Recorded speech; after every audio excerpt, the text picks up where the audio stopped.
One of the biggest decisions the Knicks are going to have to make in the coming weeks is what do they do with Mitchell Robinson. Over last offseason, it was reported that the Knicks could sign Mitch to an extension, but they didn't want to overpay.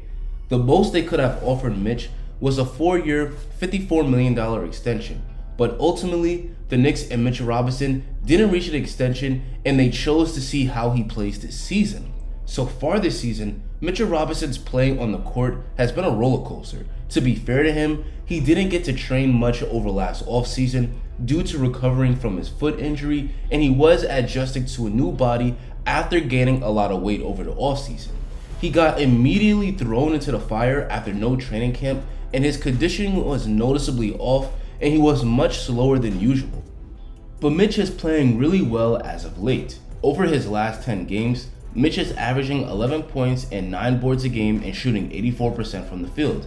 In his most recent game, he was the most impressive Knick on the floor, finishing the game with 15 points and 17 rebounds against the Pelicans. Mitch is finally starting to regain his form from last year. His finishing at the rim has been excellent.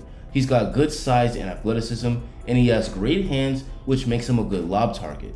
He's also been putting in a lot of work on the offensive glass, where he often gets a putback dunk or gives his teammates a second opportunity to score. His 3.5 offensive rebounds per game ranks 6th in the entire league. Mitch is also looking a lot better on defense, where he's using his size and length to contest shots and force misses at the rim. After a bad start to the year, Mitch is starting to play a lot better. But while he's been impressive, Mitch is also still a very limited offensive player.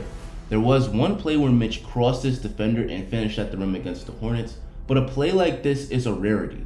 Mitch doesn't take any shot attempts outside of layups and dunks. In fact, Mitch has 0 field goals outside of the paint this season.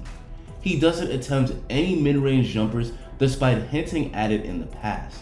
And it makes sense that he doesn't attempt any mid-range jumpers, as he probably isn't very good at them, evidenced by the fact that he only shoots 55% from the free throw line. Off my eye test, Mitchell Robinson's shot looks very flat, which is why they tend to miss short.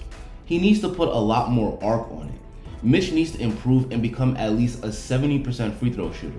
Teams aren't afraid to foul him near the rim because they know he's bound to miss at least one of his free throws, and the poor free throw shooting also hurts the Knicks late in games.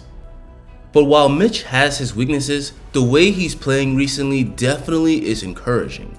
If the Knicks could pair him with a quality point guard that could get to the basket consistently and throw lobs, his scoring would definitely go up.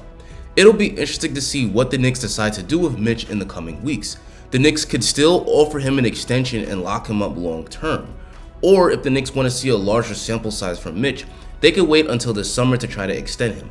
Of course, the risk there is that Mitch will be an unrestricted free agent, meaning he'll be free to go wherever he wants, and the Knicks could end up losing him for nothing. The Knicks also have the option of potentially trading Mitchell Robinson before the trade deadline on February 10th. It's nice to see that Mitch is playing better basketball, but whether he's truly in the Knicks' long-term plans remains to be seen. Anyway guys, that's going to be the end of the video. Now I want to hear what you guys think. Should the Knicks extend Mitch, trade him, or try to bring him back in free agency?